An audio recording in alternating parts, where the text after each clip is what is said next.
So, hey guys, welcome to part three of films that I've watched over the course of my recovery during surgery of 2021.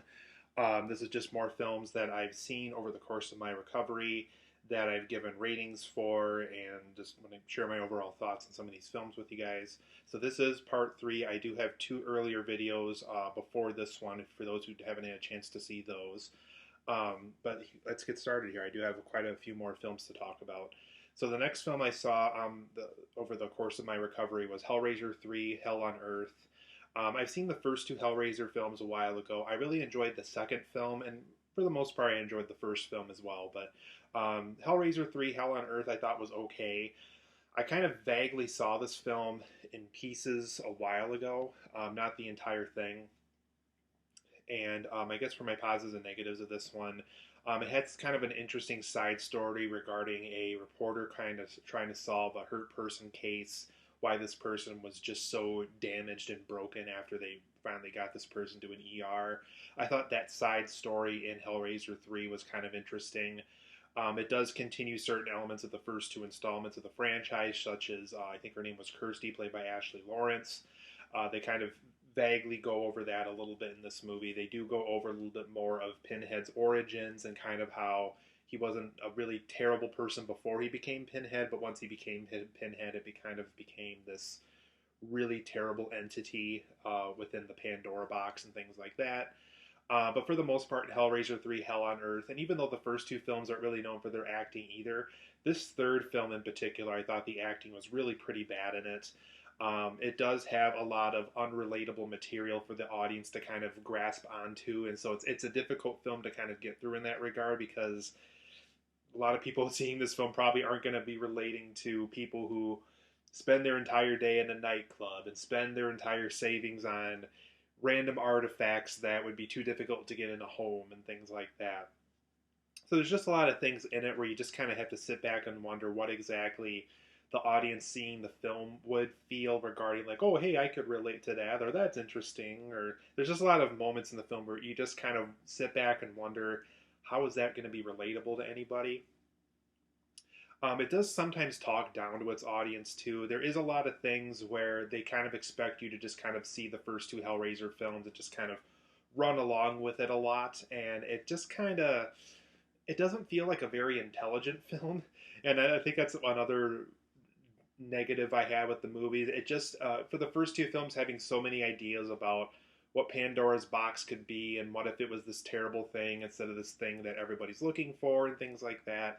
There is a lot of moments here that does kind of talk down to the audience, and there is a lot of like pointless blood and gore moments in the movie. So I thought that was also kind of a turn off to me too. The first two Hellraiser films had like a point to it. This third one's just like gore for the sake of gore in certain scenes. So overall, I would give Hellraiser 3: Hell on Earth a 7 out of 10. There's just okay things about it, but nothing too special. The next film on my list is actually another film from Christopher Guest. He worked on Waiting for Guffman, which I reviewed in an earlier video in this segment. So he made a film in 2006 called For Your Consideration. And this time around, it's more about like the Hollywood system and how people win Oscars and things like that. Once again, very improvised. Definitely has a very similar cast to what Waiting for Guffman had back when he worked on that. Very much a documentary, behind the scenes kind of look to it kind of film.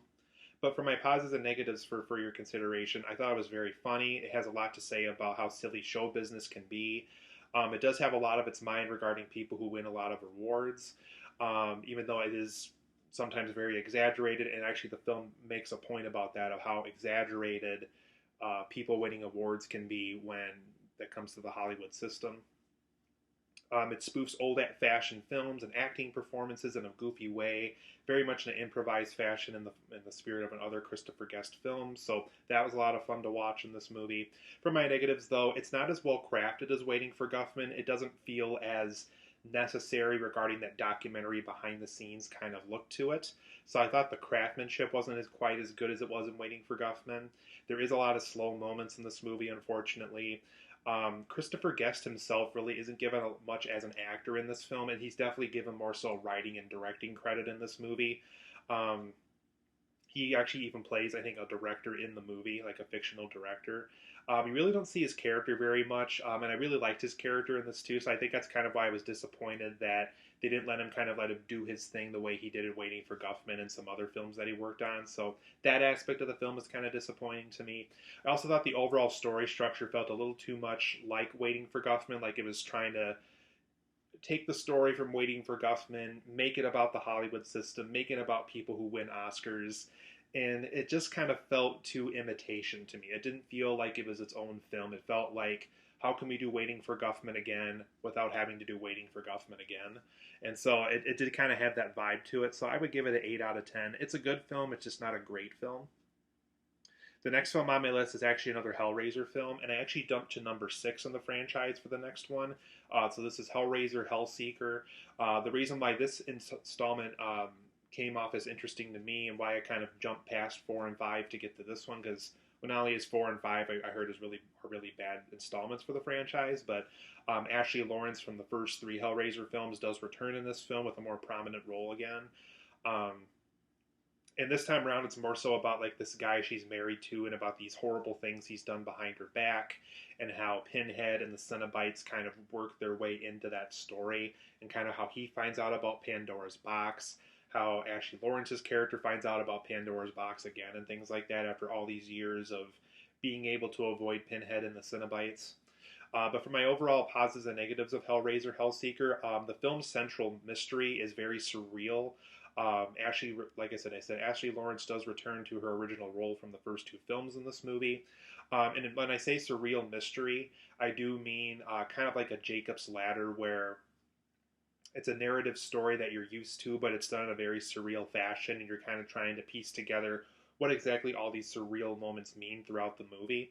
The theme of how reality can be its own nightmare, I thought was very interesting. It's actually brought up by Pinhead himself at one point in the movie, and I do feel like he makes a point where when things get really bad in your life, it almost kind of feels like it's a nightmare you can't wake up from.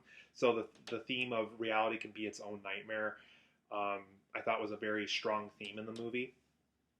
It has high production values for a low budget film, and I also want to say this is a Hellraiser film that actually was direct to video back in the early 2000s, and that's really saying a lot regarding a compliment for the movie, because when you're low budget or you're direct to video, more than likely the production company behind your movie didn't give you a lot of money to work with, and I really thought that they did a lot with very little, and I thought that was very impressive. I'm always impressed when a film can get away with so much with very little money when it's production. The story itself, though, did seem like a very, this is for my negatives, it did seem like a very copy and paste kind of feel in regards to, it felt like it was copying bigger and better films. I definitely got hints of David Fincher's Seven in this. I got hints of Jacob's Ladder, of course, with all the surreal imagery. And overall, for the most part, there's just a lot of moments in the movie, for once again one of my negatives, that does feel like it's trying to copy more successful films to find its own success, and as a result it can't find its own success because it is copying off of Seven and Jacob's Ladder and things like that. And even though this is Ashley Lawrence's return to her original role from the first 2 films, she really isn't given a lot of screen time in this. You really just see her at the beginning and at the end of the movie. Even though she does play a crucial and important part of the story, and it definitely links back to her role from those first 2 films. The film could have been more about the Cenobite characters. They're more so just in there to kind of help the surreal imagery kind of come to life a little bit more. And they're very effective on screen whenever they do show up in the film, but unfortunately you don't see the Cenobites very much in this movie. But I felt that the film did find a way to kind of incorporate them into the story more and make it more of a Hellraiser kind of a movie. I thought this definitely would have been a more worthy successor to those earlier Hellraiser films, but I would give it an 8 out of 10. There's a lot of things to really enjoy about that 6th Hellraiser film. The next film on my list is called Blue Thunder. This is a film that came out in the early 80s. Roy Scheider, who was in the first 2 Jaws films, actually turned down Jaws 3 to be in Blue Thunder, so that's why he wasn't in that 3rd film at all at the time, and I'm sure he just didn't want to do another Jaws, to be quite frank. But Blue Thunder is a film where he is a guy that is a test pilot for helicopters that are going to be used for military purposes and for police department purposes. And so there's this one helicopter that's made that basically is like this definitive war machine of a helicopter. Like it's an unstoppable machine. The U.S. will be able to win more wars with it and things like that. And him and a character played by Daniel Stern throughout the movie basically have to prevent this guy from using the Blue Thunder helicopter for bad reasons. But for my positives and negatives of Blue Thunder, it had good action scenes, interesting characters. Malcolm McDowell from Clockwork Orange played the villain of this film, and he played a very good villain for the story. It had a strong story concept to it. It had an interesting use of real technology, both from the police and the military. It actually even has in a subtitle at the beginning that this is based off of real equipment and weaponry that the military and police department really actually have. So I thought that part was kind of interesting. But for my negatives of the movie, though, some of the subplots were kind of weak in this film. There's one regarding a neighborhood gang that doesn't really go anywhere in the movie. It does run about 10 minutes too long. That is one thing I kind of noticed as I was watching the film. The musical score is pretty forgettable for this film, and this was a big blockbuster back in 1983. And that's really too bad, so the musical score really doesn't really work very well in this movie. I thought more time felt needed on the characters on land. So, like when Daniel Stern's at home or when Roy Scheider's character's at home and things like that. This would have helped the audience get more specific details regarding their personal lives. So I thought both Roy Scheider's character and Daniel Stern's character would have both benefited in the story from that. They really don't spend a lot of time with the characters on land, and that was kind of disappointing to me in that regard. But I would still give Blue Thunder an 8.5 out of 10. I thought Blue Thunder was a very good movie. Then the next film on my list is called Punchline. This is a film in the late 80s that starred Tom Hanks, Sally Field, and John Goodman. And it's about a medical student played by Tom Hanks who's really not going anywhere in med school, and he's found this stand-up comedian job at this nightclub in the city that he lives in.